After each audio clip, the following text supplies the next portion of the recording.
दहला देने वाली घटना सामने आई, जहां एक छोटी सी लापरवाही ने पूरे परिवार को खत्म कर दिया। इलेक्ट्रिक कार चार्जिंग के दौरान शॉर्ट सर्किट से लगी आग ने कुछ ही मिनटों में पूरे घर को अपनी लपेट में ले लिया, जिसमें 8 लोगों की मौत हो गई है। देखिए हमारी पूरी रिपोर्ट। इंदौर की ग्रीष्मेश्वरी एनेक्स कॉलोनी में तड़के करीब 4 बजे अचानक आग लग गई। बताया जा रहा है कि घर के बाहर चार्जिंग पर लगी इलेक्ट्रिक कार में शॉर्ट सर्किट हुआ, जिसके बाद आग तेजी से फैल गई। प्रत्यक्षदर्शियों के मुताबिक सबसे पहले कार में आग लगी और देखते ही देखते लपेटों ने पूरे मकान को घेर लिया।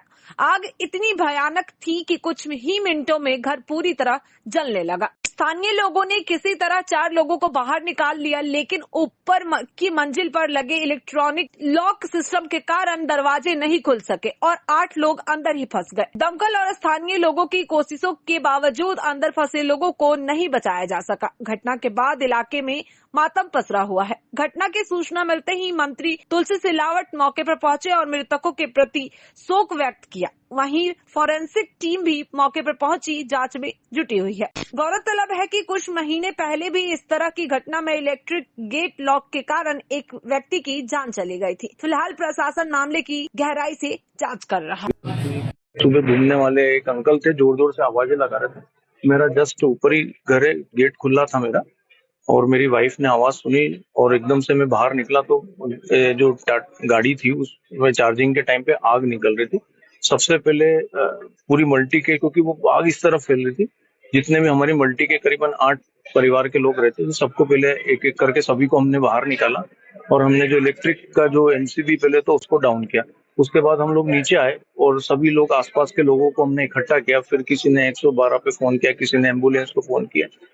जब तक स्थिति बहुत भयावह हो चुकी थी, उसमें से 4 लोग बाहर निकल आए थे। उनके मनोज पुगलिया जी के 3 लड़के थे और उनकी वाइफ 4 निकल गए थे। 8 लोगों के अंदर उस समय होने की आशंका थी, लेकिन जब अंदर आग बहुत फैल चुकी थी और ऊपर भी वो लोग, शायद हो सकता है कि धुआं बहुत हो गया था, खूब कोशिश भी की। पास की मल्टियों में से भी जा जाके हम लोगों ने कोशिश की कि कैसे भी करके हो जाए, और शायद ऊपर का कुछ गेट लॉक था, ईश्वर जाने, वो तो नहीं बता पाऊंगा। पर बहुत दुखद घटना हुई है सर। उनके परिवार में कौन कौन लोग थे? सर उनके परिवार में 3 बेटे उनके, और मनोज भैया खुद और उनकी पत्नी, और अभी उनमें से एक बेटे की शादी हुई थी 23 जनवरी को, जो उनकी बहू बाहर गई हुई थी मायके कुछ त्योहार के कारण। ईवी कार चार्जिंग करने के कारण प्रथम दृष्टया ये आग लगी ऐसा प्रतीत होता है, और प्रथम दृष्टया पुलिस कमिश्नर से जो जानकारी प्राप्त हुई है उस आधार पे 7 लोगों के इस दुखद घटनाक्रम में जाने की खबर है। बाकी जो परिवार के 3 लोग थे उनको सकुशल निकाल लिया गया था। बाकी चीजों की जांच के लिए कितनी देर में रिस्पांस हुआ, कैसे घटनाक्रम हुआ, ईवी के एक्सपर्ट को, इलेक्ट्रिक के एक्सपर्ट को, इन सब को मिलाकर एक कमेटी बनाकर जांच करने के बाद ही कुछ कहा जा सकता है। फायर को लेकर बात की गई थी, पिछली बार मुंबई आपने टीम विजिट की, हाइड्रोलिक मशीन की बात की जा रही है। वो हाइड्रोलिक मशीन हम खरीदने का ऑर्डर दे चुके हैं, उसको आने में समय लगता है, तो वो हम उसकी प्रक्रिया पूरी कर चुके हैं।